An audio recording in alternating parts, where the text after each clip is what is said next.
Should we do the song? What's the Mr. Rogers song? It's a beautiful day in the neighborhood. A beautiful day for a neighbor.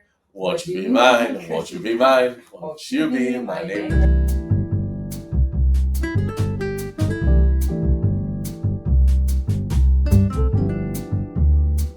All right, let's sit down here.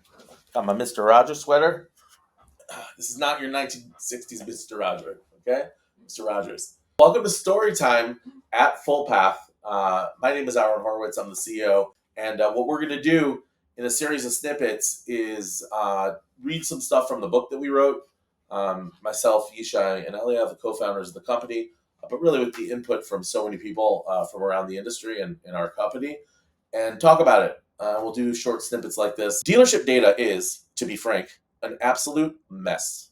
Dealers have resigned themselves to the fact that they must use multiple systems with inflexible software, few of which speak to each other, and where data syncing, if it happens at all, is sporadic, inefficient, and often extremely manual. This disconnected data disaster has done nothing less than lay waste to possibilities that exist within the automotive industry.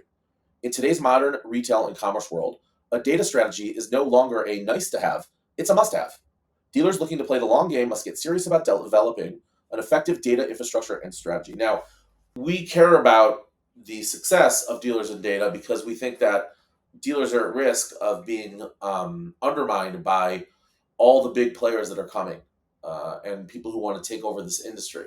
And that's kind of the thesis of this book, that if there aren't major changes that happen or that take place, this could be more of a risk. And data is a key piece, and it's what we talk about, right? And why, by the way, why do we care about it? Well, I mean, millions and millions of jobs, billions and billions of dollars of state taxes.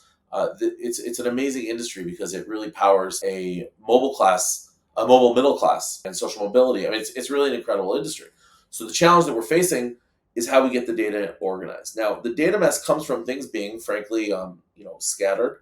Right? So if you imagine you have a CRM database, you have a DMS database, you've got stuff that happens on your website. Sometimes you have forms on your website that report to a different database, and you can't easily build a 360-degree customer record. Meaning what you have in your DMS and in your CRM, which by the way are not always equal, right? You could have 3 different records in CRM about someone that relate to maybe one record in DMS. Those records are not synced. And therefore, for you to go out and say, okay, I need to increase my sales of cars per month. I need to build a really tight targeting strategy. Who's everyone that falls into the category that might be eligible for a certain offer, incentive, a certain vehicle? Let's now engage them through advertising, through email, through phone calls, through text. You can't easily do that. You could get to some of your data, and vendors will be able to get to some of your data off of data they collected themselves, but not all of it. And so what we're basically talking about is an industry that looks very different. That's our vision for the industry, where data is interoperable, data is accessible, data is available without huge gatekeeper fees, right? We'll talk about that in another snippet. But to get to that reality takes a lot of work and a lot of advocacy. So we recommend dealers do the work on their own data to bring in a CDP, get their data organized, aligned, and connected. And then B, that NADA and others start advocating to kind of create this ability to really move things around through APIs. It's a challenge that is a little bit like the tragedy of the commons, right?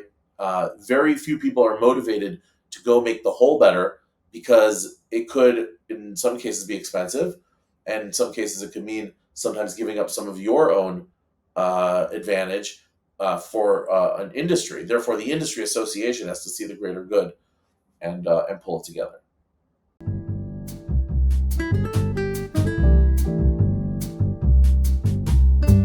If you're interested, you could go get the book on Amazon, The Last Dealership.